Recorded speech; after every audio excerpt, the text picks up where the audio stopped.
Hey, what is going on? You desperately in need of deodorant today. Today we're taking a look at some promo cards just revealed in Japan. There's just 3 of them, but I think they're all pretty interesting. Well, 2 of them are pretty interesting.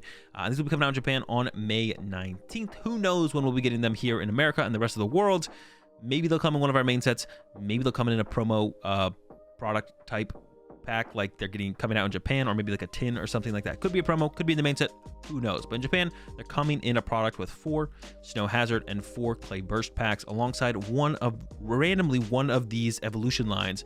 The evolution lines are the Toad's Cruel EX, 270 HP. It's got a Protective Charm ability. It is a stage 1. Prevent all effects of attacks from your opponent's Pokemon done to all of your Pokemon that have any energy attached to them. Existing effects are not removed. Damage is not an effect, just in case you didn't know. Colony Rush, Grass, 80 plus 40 for each of your bench Pokemon that have a grass energy attached. So theoretically, you could hit for 280 damage. Not super realistic, I don't think. Maybe looking at 220 or 240 or 200 probably most of the time.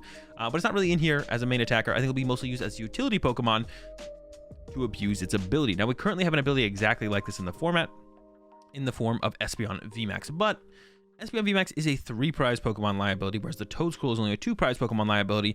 And to get from Espeon V, or to get to Espeon VMAX, you need to put Espeon V in play, which is a 2-prize liability. But the Toedscruel evolves from the Toedschool, which is pretty cool because it's a 1-prize 60-70 HP Pokemon. It's a little bit weaker, but it's only worth 1 prize card. So if it gets caught out and your opponent goes after it, or if you open it, you're not giving as many prize cards over to your opponent in the early game. So I definitely like this for that reason. And now you might be like, well, Toedscruel only has 60 or 70 HP. Isn't the Lost Box deck just going to use Sableye and knock it out before you can evolve?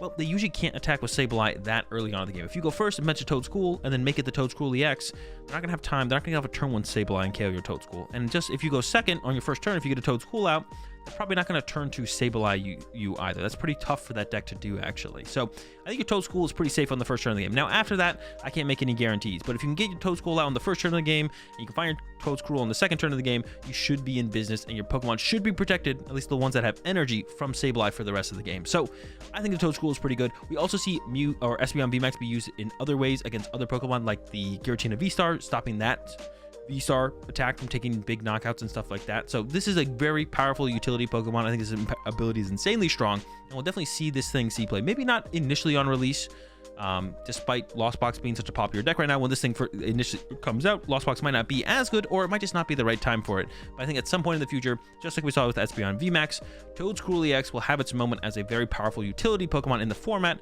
and I wouldn't be surprised if it's initially on release, because like I said, I think this seems like very, very strong up against the Lost Box decks to shut down those Sableyes at way less of a risk. Only worth 2 prize cards, and only have to put a 1 prize Pokemon in play initially to get into your Toedscruel EX. At less of a liability seems worth over the Espeon VMAX to me.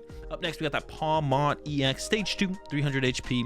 Zap Kick for 60, and then Lightning, discard 2 Lightning from this Pokemon. If you do this attack, does 220 to one of your opponent's Pokemon. So being able to snipe the bench for 220 damage is definitely no joke. That's super powerful. KOs most Vs in the format. Gonna have a hard time dealing with those EXs, and it's gonna be a little bit overkill if you're gonna go chase something that evolves into EX Pokemon. But for V Pokemon, I feel like there is some potential here for the Pawmot. That's a very powerful attack to be able to maybe even just lock your opponent out of being able to get into their key Pokemon by being able to do 220 and taking those knockout on those V Pokemon while they're still around. So as long as the meta still has a decent amount of Vs, I can see the Pawmot being pretty good. Of course, we do have Electricity Generator in the format. This thing has Free Retreat. We have the other Pawmot non-EX in the format as well. So I definitely see some potential for some decks with some decks with this card.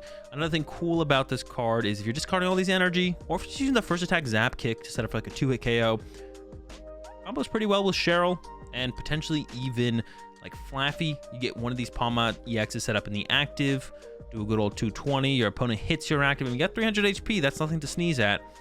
Maybe then you Flaffy to your bench Pawmot, attach your bench Pawmot, play a Cheryl, fully heal your just damaged Pawmot EX, retreat it, do another 220 to a bench Pokemon or the active Pokemon or whatever, hit something, and then kind of repeat that process maybe for a turn or 2 throughout a game. That's a ton of value and an easy way to get ahead with some healing with some Cheryl potentially. So I definitely think there's some potential for this Pawmot EX. Doesn't seem like the next new broken, busted deck or card, but there's some potential. Unlike this last one, I'll go ahead and read it off anyways because there's only 3 cards here, but I think the potential for this one is definitely quite a bit less than the first 2, and that's the Houndstone EX. Got 260 HP. Big bite, 30 damage. Your opponent's active Pokemon can't retreat.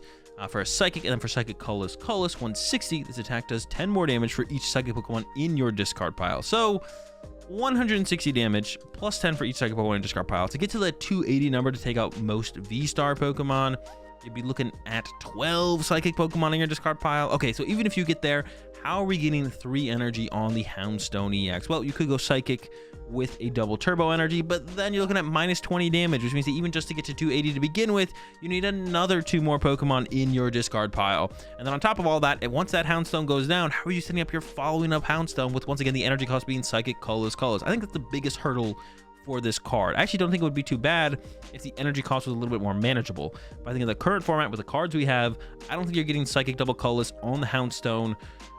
Maybe turn 2. You can do a turn 2, but on turn 2, you probably don't have enough Pokemon in your discard pile to be taking big one-hit KOs to begin with that minus 20 from the double turbo energy. And then on turns following after that, if your opponent responds with a knockout, how are you setting up another one of these immediately to return knockout as well? Now, you could play this with like Kirlia and maybe like Shining Arcana Gardevoir, or maybe you could play it with Gardevoir EX. Of course, the Kirlia would be nice because it does put Pokemon into your discard pile with its refinement ability. But at that point, shouldn't you just be playing Gardevoir? So I think you'd want to be playing this with something else theoretically, or it's just a worse Gardevoir deck. But I don't know if there's anything else that could really get the energy accelerated onto this thing in time to make it worth playing this instead of a different deck in the format. So the Houndstone doesn't seem great. Palmot seems okay. And the Toad's Cruel seems like a great utility Pokemon that will definitely be played at some point in some top tier decks, tier 1, tier 2 for sure. This ability is just too strong to not see play at some point in this card's existence. Anyways, that's my bet. Let me know what you guys think of these cards. Do you think I missed anything? Any obvious combos that you could do these cards with? How would you play these cards when they come out? And yeah, catch you on the next video. Peace.